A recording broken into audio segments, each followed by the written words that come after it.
चीमापुर में एक लड़की रहती थी जिसका नाम रिया था। एक दिन वो कॉलेज से आ रही होती है, तभी उसे रोड साइड पर एक मोमोज स्टॉल दिखता है। उस स्टॉल पर एक अजीब सी दिखने वाली औरत बैठी होती है। अरे वाह, चलो आज मोमोज ही खा लेती हूँ। आंटी, फुल प्लेट मोमोज कितने के हैं?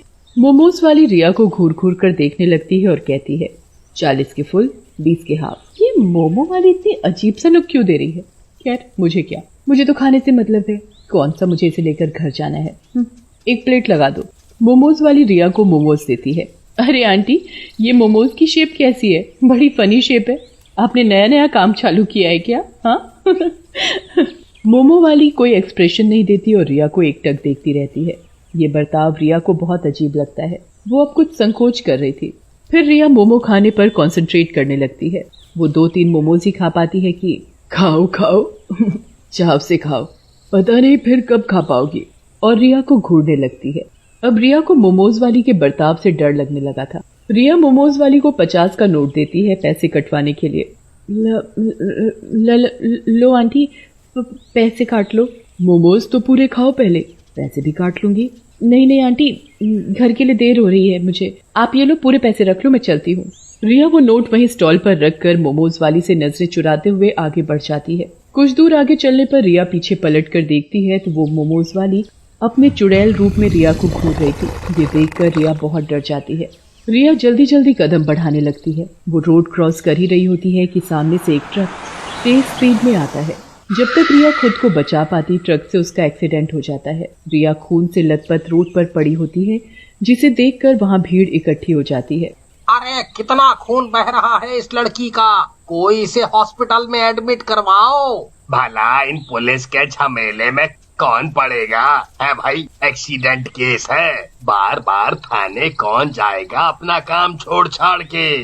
मोमोज वाली भीड़ को साइड करते आगे आती है और रिया को खून से लथपथ देख जोर जोर से हंसने लगती है। अरे पागल हो गई है क्या? किसी को ऐसे देखकर कौन हंसता है? तो ले जा हॉस्पिटल उसे, इतनी चिंता हो रही है तो खड़ी खड़ी शक्ल क्या देख रही है? कहकर वो अपने स्टॉल पर चली जाती है। बड़ी बदतमीज औरत है ये, भला ऐसे कौन बात करता है? फिर भीड़ से एक लड़का पुलिस को फोन करता है। पुलिस आकर रिया को हॉस्पिटल ले जाती है और उसके घर पर भी इन्फॉर्म कर देती है। वो मोमोज वाली अभी भी उस औरत को घूर घूर कर देख रही होती है। इतनी गर्मी हो रही है, भूख भी लग रही है, क्या करूं, मोमोज ही खा लूं क्या?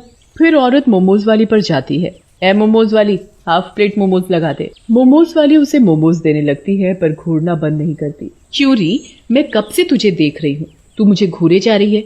मेरी सुंदरता पर नजर लगाएगी क्या? खुद तो है ही बदसूरत, मुझे भी नजर मारना चाहती है। चुपचाप मोमोज बेच अपने। मोमोज वाली ये सब सुनकर गुस्से में आ जाती है पर कुछ कहती नहीं है। वो औरत मोमोज खाकर अपने घर जाने लगती है। तभी मोमोज वाली चुड़ैल भी उसके पीछे पीछे जाने लगती है और उसके घर का रास्ता देख लेती है। रात को, पता है, आज दिन में मेरा पाला एक बड़ी अजीब सी औरत से पड़ा। वो मुझे घूरे ही जा रही थी। ओहो, तुम्हारी सुंदरता से जल रही होगी बेचारी, अब क्या करे, तुम हो ही इतनी खूबसूरत। अरे बस जी, रहने दो तुम्हें तो बस मौका चाहिए मुझसे फ्लर्ट करने का। आधी उम्र निकल गई पर जवानी नहीं गई अभी तक। वे दोनों हंसने लगते हैं। मोमोज वाली चुड़ैल गली के खंबे पर बैठकर उन दोनों को देख रही होती है। तभी एकाएक पति की नजर गली वाले खंबे पर जाती है, पर तब तक वो चुड़ैल वहाँ से हट जाती है। अरे ये उस खंबे के बल्ब को क्या हो गया, कभी जल रहा है कभी बंद हो रहा है। अगर रात को बंद पड़ गया तो अंधेरा हो जाएगा गली में, और ऐसे तो चोर उचक्कों के घुसने का भी डर है। चलो देख कर आते हैं फिर, और क्या कर सकते हैं, देखते हैं क्या दिक्कत है। वे दोनों गली में लाइट वाले खंबे के पास पहुंचे ही थे कि वो लाइट का खंभा टूटकर उस औरत के ऊपर गिर पड़ता है। अरे बचाओ बचाओ, कोई है, अरे कोई मेरी बीवी को बचाओ। अरे ये कैसी अनहोनी हो गई, बचाओ मेरी बीवी को कोई, अरे कोई बचाओ मेरी बीवी को, इस खंबे के नीचे से निकालो। उसकी आवाज सुनकर आसपास के लोग अपने अपने घरों से बाहर आते हैं और रामा को निकालने में मदद करते हैं और जल्दी से एम्बुलेंस बुलाकर उसे हॉस्पिटल ले जाया जाता है।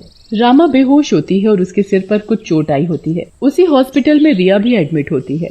2 दिन तक उन दोनों का इलाज चलता है। अचानक ही उस हॉस्पिटल में ऐसे हादसे वाले कई केसेस आने लगे। पुलिस समझ नहीं पा रही थी कि अचानक ये हादसे कैसे हो रहे थे और ये हादसे ही थे या कोई और वजह थी इनके पीछे। हफ्ते भर बाद रिया को होश आता है। अरे मेरी बच्ची ने आंखें खोल ली। अरे रिया के पापा सुनते हो, देखो रिया को होश आ गया। डॉक्टर को बुलाओ। रिया के पापा भागे भागे डॉक्टर को बुलाकर लाते हैं। डॉक्टर पुलिस को लेकर रिया का बयान लेने अंदर आती।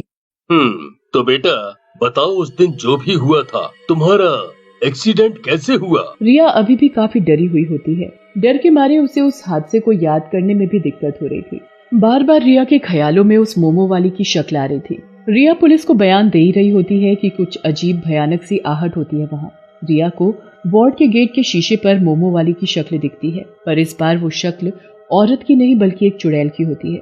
रिया डर से चिल्लाते हुए दरवाजे की तरफ उंगली करके इशारा करती है।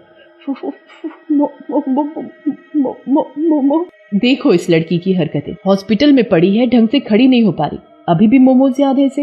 ये भी कोई मोमोज खाने का समय है, ठीक हो जा पहले। नहीं वो चुड़ैल की शक्ल लगातार रिया को घूरे जा रही थी। डर के मारे बयान बीच में ही छोड़ रिया वापस बेहोश हो जाती है। आखिर रिया कहना क्या चाहती थी? वो नजरें घुमाकर शीशे की तरफ देखते हैं, पर वहाँ भी उन्हें कुछ नजर नहीं आता। पर वो चुड़ैल अभी भी रिया को घूरे ही जा रही थी। तुम यहीं रुको रिया के पास, मैं घर जाके कुछ फल और खाना ले आता हूँ। कहकर रिया के पापा घर जाते हैं और जरूरत का सामान लेकर हॉस्पिटल की तरफ आ ही रहे होते हैं कि उनकी नजर उसी मोमोज स्टॉल पर जाती है। वो देखते हैं कि जो भी लोग वहाँ मोमोज खा रहे थे, मोमो वाली उन्हें अजीब तरीके से घूर रही थी। ये बात उन्हें बहुत खटकती है, पर उसे नजरअंदाज करके वो फटाफट हॉस्पिटल आ जाते हैं। ये लीजिए, रिया के लिए कुछ दवाइयाँ और इंजेक्शन बाहर से लाने होंगे। अब यही रास्ता है रिया को होश में लाने का। कुछ भी कीजिए, आप बस मेरी बच्ची को बचा लीजिए। कहकर रिया के पापा नीचे मेडिसिन वार्ड में आते हैं। वहाँ वो एक पेशेंट को देखते हैं जिसे तुरंत आईसीयू में ले जाए जाने की तैयारी की जा रही थी। अरे ये तो वही है जिसे मैंने कुछ देर पहले मोमोज स्टॉल पर मोमो खाते देखा था। तभी उसके ख्यालों में मोमोज वाली का चेहरा आता है। और वो मोमोज वाली भी तो बड़ी अजीब थी। मोमोज खाते हुए लोगों को ऐसे देख रही थी जैसे कच्चा चबा जाएगी। अब उन्हें कुछ शक होने लगता है। और रिया भी तो मोमो खा रही थी। देखा जाए तो जिस रास्ते पर मोमो स्टॉल है, वही रोड रिया के कॉलेज को भी जाता है। अब रिया के पापा के दिमाग में ये गुत्थी सुलझने लगती है। वो डॉक्टर का मंगवाया सामान लेकर जाते हैं। डॉक्टर रिया को इंजेक्शन देते हैं और कुछ घंटों में उसे होश भी आ जाता है। रिया, अच्छा एक बात बताओ, उस दिन रोड वाले मोमोज स्टॉल से क्या तुमने मोमोज खाए थे? हाँ पापा खाए थे, पर उस औरत की नजरें अजीब थी। फिर रिया के पापा वहाँ आए हुए बाकी पेशेंट के घर वालों से बात करते हैं और सबका जवाब एक ही पाते हैं। अब वो बेचैन होने लगते हैं। अब मुझे समझ आ गया सब कुछ क्या और कैसे हो रहा है। वो वापस मोमो स्टॉल पर जाते हैं। उस औरत को थोड़ी दूर से छुप कर देखते हैं। सारे ग्राहकों के जाने के बाद वो मोमोज वाली एक चुड़ैल का रूप ले लेती है। हर दिन शिकार बनोगे तुम लोग।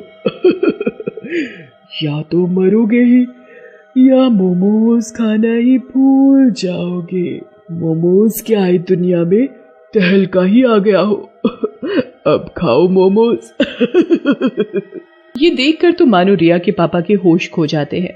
मतलब मेरी बेटी ने एक चुड़ैल के मोमोज खाए थे, और जितने भी लोग आजकल हादसे में मर रहे हैं, वे सब भी मोमोज वाली चुड़ैल के हाथ के मोमोज खा के हॉस्पिटल में एडमिट हो रहे हैं।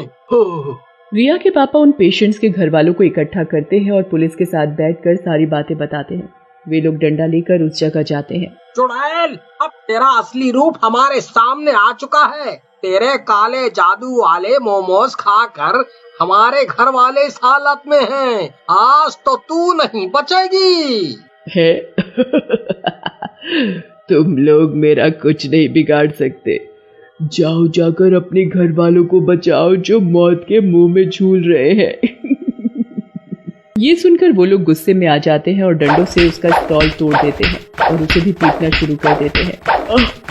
बचाओ बचाओ बचाओ। चिल्लाते हुए वो मोमोज वाली चुड़ैल उड़ते उड़ते दूर जाने लगती है। आज तो जा रही हूँ मैं, पर एक दिन वापस जरूर आऊंगी।